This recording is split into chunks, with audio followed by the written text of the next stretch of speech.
This is just the beginning of a crack or a smashing through of a narrative because fundamentally the narrative only works if things go back to normal. I've predicted this that a long time ago that the only thing I can think of why abnormal patterns were ignored, like embalmers clots and some of the unusual illnesses around the pandemic, was because they genuinely thought that give it a little bit of time and everything will just go away. And then people won't remember because people tend to have very short memories.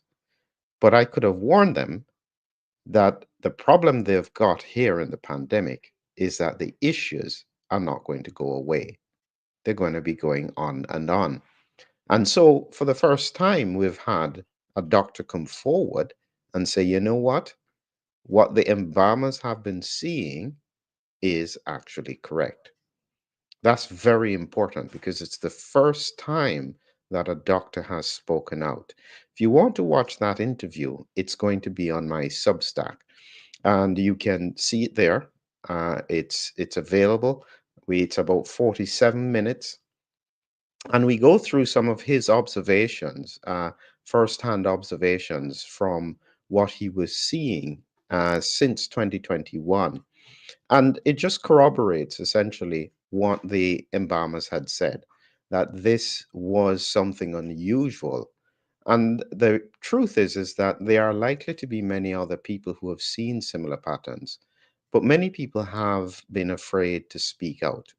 The only thing I can say about this doctor is that he hasn't been afraid, he just hasn't had the opportunity. And I feel quite privileged in the same way that the whistleblower previously reached out to me and showed me all the clots he had seen in his catheter lab. Similarly, for someone to reach out to me because they trust that this information will get to you is quite a privilege and a responsibility.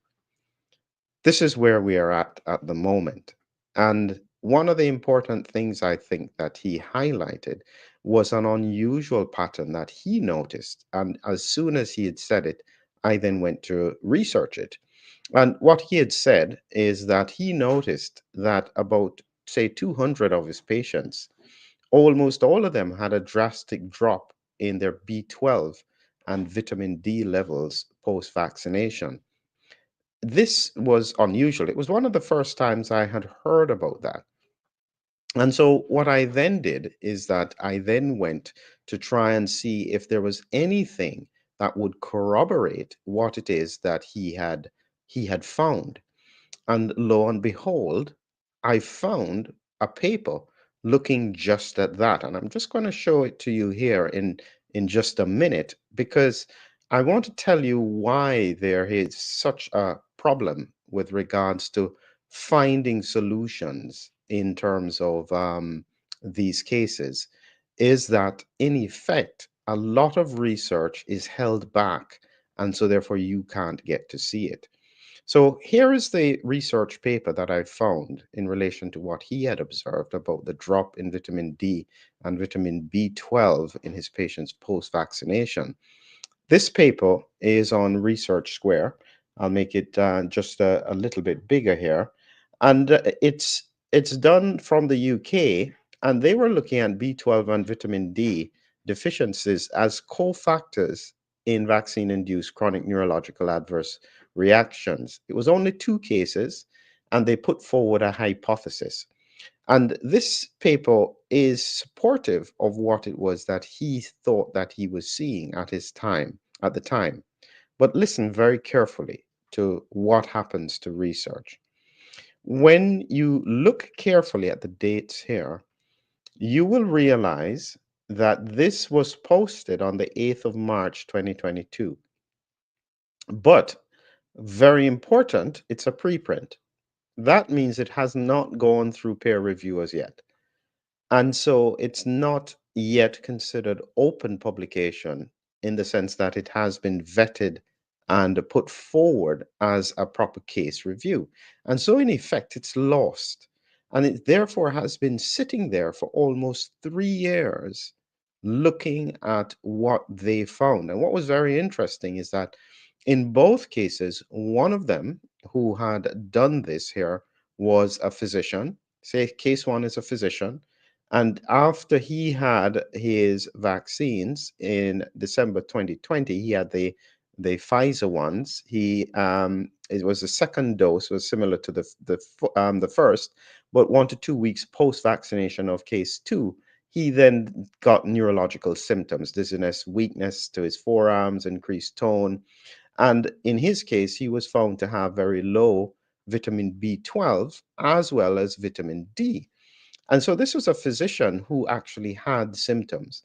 And the second case, and I think this is probably why they had an issue with it, was the author of the paper, clinical researcher, who again, this time she had received not the Pfizer, but the AstraZeneca vaccine on the 20th of March 2021, and felt very unwell within about 6 hours of having it with lots of symptoms. And again, vitamin B12 and vitamin D seemed as though they were significantly reduced. This is important stuff. And what I'm saying is that we can't have these kinds of unusual patterns that are not investigated because it will come back to bite.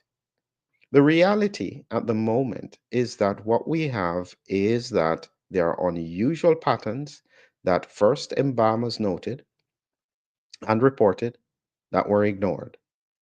Then we had a whistleblower come forward from the cath lab, and again, those observations were ignored.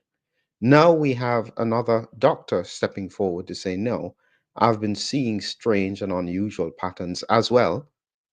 Will it also be ignored? And this is the sequence that we seem to be having over and over again. This is not science. This is politics, something else. But science, if it observes something that is unusual, if it observes something that should have further investigation, a scientific mind and a scientific approach, even if you don't think it's relevant, would insist on it being studied. There is really no excuse for where we are today. And this is part of the reason, sadly, that trust is falling across the population. Can you imagine what it will be when the reality kicks in that these things probably have been observed across the world for a long period of time and no one has really said anything about it? That's very concerning.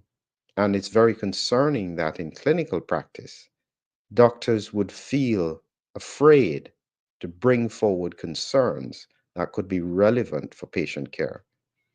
We're glad that we have some people who are willing to step forward, but just understand that every time they do it, sadly, it comes at risk. They can face challenge, they can face their registrations being withdrawn, and that's their lifeblood. We can't have this kind of situation where science is controlled by those who are affiliated with the financial pockets of industry. Please remember, time to watch that video. And also, don't forget, as a final point, I have coming up in about a week, India's most dangerous disease X outbreak, looking at what happened with Guillain-Barré syndrome in the Pune region of India. Fascinating look at the science. And so join us in this journey as we continue to explore. Thank you.